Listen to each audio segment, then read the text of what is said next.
ایک دیہاتی شخص آیا اور اس نے مسجد کے کونے میں پیشاب کر دیا۔ لوگوں نے اس کو منع کیا تو رسول کریم صلی اللہ علیہ وسلم نے انہیں روک دیا۔ جب وہ پیشاب کر کے فارغ ہوا تو آپ نے اس کے پیشاب پر ایک ڈول پانی بہانے کا حکم دیا، چنانچہ بہا دیا گیا۔ رسول کریم صلی اللہ علیہ وسلم کے پاس ایک بچہ لایا گیا، اس نے آپ کے کپڑے پر پیشاب کر دیا۔ آپ نے پانی منگایا اور اس پر بہا دیا۔ ام قیس بنت محصن نامی ایک خاتون رسول کریم صلی اللہ علیہ وسلم کی خدمت اقدس میں اپنا چھوٹا بچہ لے کر آئیں، جو کھانا نہیں کھاتا تھا، یعنی شیر خوار تھا۔ رسول کریم صلی اللہ علیہ وسلم نے اسے اپنی گود میں بٹھا لیا۔ اس بچے نے آپ کے کپڑے پر پیشاب کر دیا۔ آپ صلی اللہ علیہ وسلم نے پانی منگا کر کپڑے پر چھڑک دیا اور اسے نہیں دھویا۔ حذیفہ رضی اللہ تعالیٰ عنہ روایت کرتے ہیں کہ نبی کریم صلی اللہ علیہ وسلم کسی قوم کی کوڑی پر تشریف لائے، بس آپ صلی اللہ علیہ وسلم نے وہاں کھڑے ہو کر پیشاب کیا، پھر پانی منگایا۔ میں آپ صلی اللہ علیہ وسلم کے پاس پانی لے کر آیا تو آپ نے وضو فرمایا۔ حذیفہ رضی اللہ تعالیٰ عنہ کہتے ہیں کہ ایک مرتبہ میں اور رسول کریم صلی اللہ علیہ وسلم جا رہے تھے کہ ایک قوم کی کوڑی پر جو ایک دیوار کے پیچھے تھی پہنچے تو آپ اس طرح کھڑے ہو گئے جس طرح ہم تم میں سے کوئی شخص کھڑا ہوتا ہے۔ پھر آپ نے پیشاب کیا اور میں ایک طرف ہٹ گیا۔ تب آپ نے مجھے اشارہ کیا تو میں آپ کے پاس پردے کی غرض سے آپ کی ایڑیوں کے قریب کھڑا ہو گیا، یہاں تک کہ آپ پیشاب سے فارغ ہو گئے۔ بوقت ضرورت ایسا بھی کیا جا سکتا ہے۔ ابو موسیٰ اشعری پیشاب کے بارے میں سختی سے کام لیتے تھے اور کہتے تھے کہ بنی اسرائیل میں جب کسی کے کپڑے کو پیشاب لگ جاتا تو اسے کاٹ ڈالتے۔ ابو حذیفہ کہتے ہیں کہ کاش وہ اپنے اس تشدد سے رک جاتے، کیونکہ رسول اللہ صلی اللہ علیہ وسلم کسی قوم کی کوڑی پر تشریف لائے اور آپ نے وہاں کھڑے ہو کر پیشاب کیا۔ ایک عورت نے رسول کریم صلی اللہ علیہ وسلم کی خدمت میں حاضر ہو کر عرض کی، حضور فرمائیے ہم میں سے کسی عورت کو کپڑے میں حیض آ جائے تو وہ کیا کرے؟ آپ نے فرمایا کہ پہلے اسے کھرچے، پھر پانی سے رگڑے اور پانی سے دھو ڈالے اور اسی کپڑے میں نماز پڑھ لے۔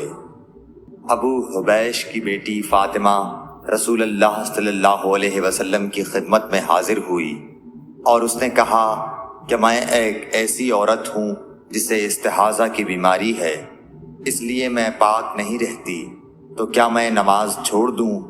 آپ نے فرمایا نہیں، یہ ایک رگ کا خون ہے، حیض نہیں ہے، تو جب تجھے حیض آئے تو نماز چھوڑ دے، اور جب یہ دن گزر جائیں تو اپنے بدن اور کپڑے سے خون کو دھو ڈال، پھر نماز پڑھ۔ ہشام کہتے ہیں کہ میرے باپ عروہ نے کہا کہ حضور نے یہ بھی فرمایا کہ پھر ہر نماز کے لیے وضو کر، یہاں تک کہ وہی حیض کا وقت پھر آ جائے۔ حضرت عائشہ رضی اللہ تعالی عنہا فرماتی ہیں کہ میں رسول کریم صلی اللہ علیہ وسلم کے کپڑے سے جنابت کو دھوتی تھی، پھر اس کو پہن کر آپ نماز کے لیے تشریف لے جاتے اور پانی کے دھبے آپ کے کپڑے میں ہوتے تھے۔ حضرت عائشہ رضی اللہ تعالی عنہا سے اس منی کے بارے میں پوچھا گیا جو کپڑے کو لگ جائے، تو انہوں نے فرمایا کہ میں منی کو رسول کریم صلی اللہ علیہ وسلم کے کپڑے سے دھو ڈالتی تھی، پھر آپ نماز کے لیے باہر تشریف لے جاتے اور دھونے کا نشان یعنی پانی کے دھبے آپ کے کپڑے میں باقی ہوتے۔ حضرت عائشہ رضی اللہ تعالی عنہا نے فرمایا کہ میں رسول کریم صلی اللہ علیہ وسلم کے کپڑے سے منی کو دھو ڈالتی تھی، پھر آپ نماز کے لیے باہر نکلتے اور دھونے کا نشان یعنی پانی کے دھبے کپڑے میں ہوتے۔ حضرت عائشہ رضی اللہ تعالی عنہا رسول کریم صلی اللہ علیہ وسلم کے کپڑے سے منی کو دھو ڈالتی تھیں۔ وہ فرماتی ہیں کہ پھر کبھی میں ایک دھبا یا کئی دھبے دیکھتی تھی۔ کچھ لوگ اوقل یا اورینا قبیلوں کے مدینے میں آئے اور بیمار ہو گئے۔ رسول اللہ صلی اللہ علیہ وسلم نے انہیں لقاح میں جانے کا حکم دیا۔ اور فرمایا کہ وہاں اونٹوں کا دودھ اور پیشاب پئیں۔ چنانچہ وہ لقاح چلے گئے، اور جب اچھے ہو گئے تو رسول کریم صلی اللہ علیہ وسلم کے چرواہے کو قتل کر کے وہ جانوروں کو ہانک کر لے گئے۔ الصبح رسول کریم صلی اللہ علیہ وسلم کے پاس اس واقعے کی خبر آئی تو آپ نے ان کے پیچھے آدمی دوڑائے۔ دن چڑھے وہ حضور صلی اللہ علیہ وسلم کی خدمت میں پکڑ کر لائے گئے۔ آپ کے حکم کے مطابق ان کے ہاتھ پاؤں کاٹ دیے گئے اور آنکھوں میں گرم سلاخیں پھیر دی گئیں اور مدینے کی پتھریلی زمین میں ڈال دیے گئے۔ پیاس کی شدت سے وہ پانی مانگتے تھے مگر انہیں پانی نہیں دیا جاتا تھا۔ ابو قلابہ نے ان کے جرم کی سنگینی ظاہر کرتے ہوئے کہا کہ ان لوگوں نے چوری کی اور چرواہوں کو قتل کیا اور آخر ایمان سے پھر گئے اور اللہ اور اس کے رسول سے جنگ کی۔ رسول اللہ صلی اللہ علیہ وسلم مسجد کی تعمیر سے پہلے نماز بکریوں کے باڑے میں پڑھ لیا کرتے تھے۔ رسول کریم صلی اللہ علیہ وسلم سے چوہے کے بارے میں پوچھا گیا جو گھی میں گر گیا تھا۔ فرمایا اس کو نکال دو اور اس کے آس پاس کے گھی کو نکال پھینکو اور اپنا باقی گھی استعمال کرو۔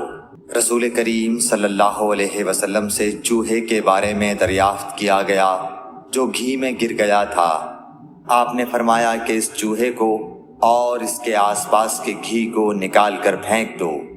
رسول اللہ صلی اللہ علیہ وسلم نے فرمایا ہر زخم جو اللہ کی راہ میں مسلمان کو لگے وہ قیامت کے دن اسی حالت میں ہوگا جس طرح وہ لگا تھا۔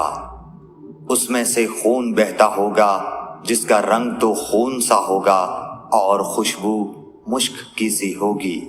رسول کریم صلی اللہ علیہ وسلم نے فرمایا کہ ہم لوگ دنیا میں پچھلے زمانے میں آئے ہیں مگر آخرت میں سب سے آگے ہیں۔ رسول اللہ صلی اللہ علیہ وسلم نے فرمایا کہ تم میں سے کوئی ٹھہرے ہوئے پانی میں جو جاری نہ ہو پیشاب نہ کرے، پھر اسی میں غسل کرنے لگے، یعنی یہ ادب اور نظافت کے خلاف ہے کہ اسی پانی میں پیشاب کرنا اور پھر اسی سے غسل کرنا۔ ایک دفعہ رسول کریم صلی اللہ علیہ وسلم کعبہ شریف میں سجدے میں تھے۔ ایک دوسری سند سے رسول اللہ صلی اللہ علیہ وسلم کعبے کے نزدیک نماز پڑھ رہے تھے اور ابو جہل اور اس کے ساتھی بھی وہیں بیٹھے ہوئے تھے۔ تو ان میں سے ایک نے دوسرے سے کہا کہ تم میں سے کوئی شخص ہے جو قبیلے کی جو اونٹنی ذبح ہوئی ہے اس کی اوجڑی اٹھا لائے اور لا کر جب محمد صلی اللہ علیہ وسلم سجدے میں جائیں تو ان کی پیٹھ پر رکھ دے۔ یہ سن کر ان میں سے ایک سب سے زیادہ بدبخت آدمی اٹھا اور وہ اوجڑی لے کر آیا اور دیکھتا رہا۔ جب آپ نے سجدہ کیا تو اس نے اس اوجڑی کو آپ کے دونوں کندھوں کے درمیان رکھ دیا۔ عبداللہ بن مسعود کہتے ہیں میں یہ سب کچھ دیکھ رہا تھا مگر کچھ نہ کر سکتا تھا، کاش اس وقت مجھے روکنے کی طاقت ہوتی۔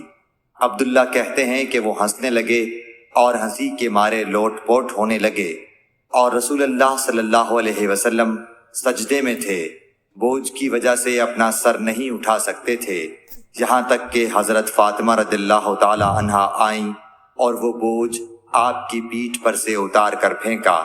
تب آپ نے سر اٹھایا، پھر 3 بار فرمایا یا اللہ تو قریش کو پکڑ لے۔ یہ بات ان کافروں پر بہت بھاری ہوئی، کیا آپ نے انہیں بد دعا دی؟ عبداللہ کہتے ہیں کہ وہ سمجھتے تھے کہ اس شہر مکے میں جو دعا کی جائے وہ ضرور قبول ہوتی ہے۔ پھر آپ نے ان میں سے ہر ایک کا جدا جدا نام لیا کہ اے اللہ ان ظالموں کو ضرور ہلاک کر دے۔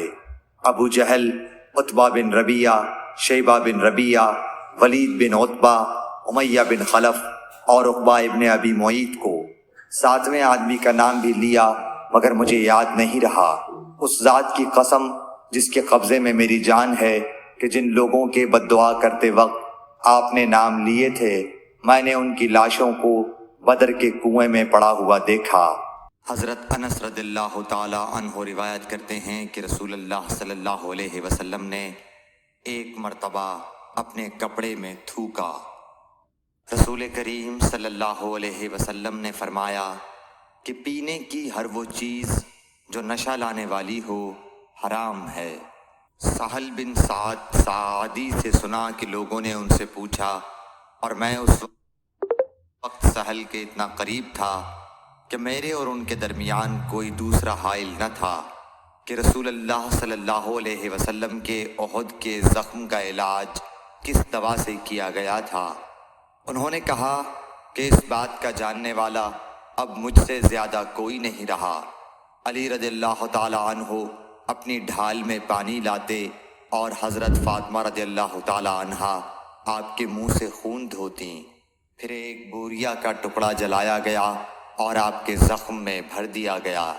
ابو بردہ اپنے باپ سے نقل کرتے ہیں کہ میں ایک مرتبہ رسول کریم صلی اللہ علیہ وسلم کی خدمت میں حاضر ہوا تو میں نے آپ کو اپنے ہاتھ سے مسواک کرتے ہوئے پایا، اور آپ کے منہ سے او او کی آواز نکل رہی تھی، اور مسواک آپ صلی اللہ علیہ وسلم کے منہ میں تھی جس طرح آپ قے کر رہے ہوں۔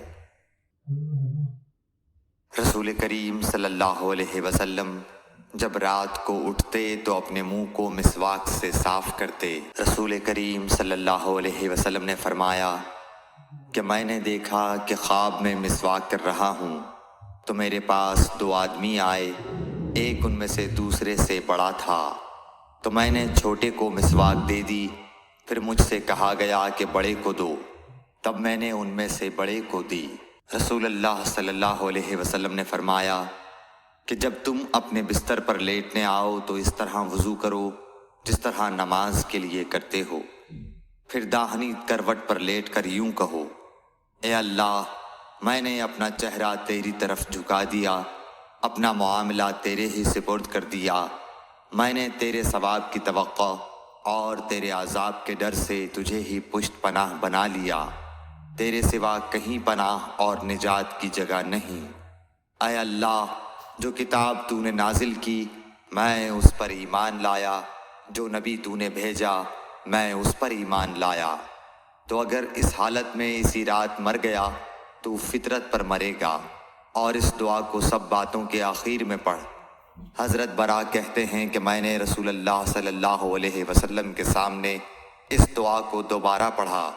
جب آمنت بکتابک الذی انزلت پر پہنچا تو میں نے ورسولک کا لفظ کہہ دیا۔ آپ نے فرمایا نہیں، یوں کہو ونبیک الذی ارسلت۔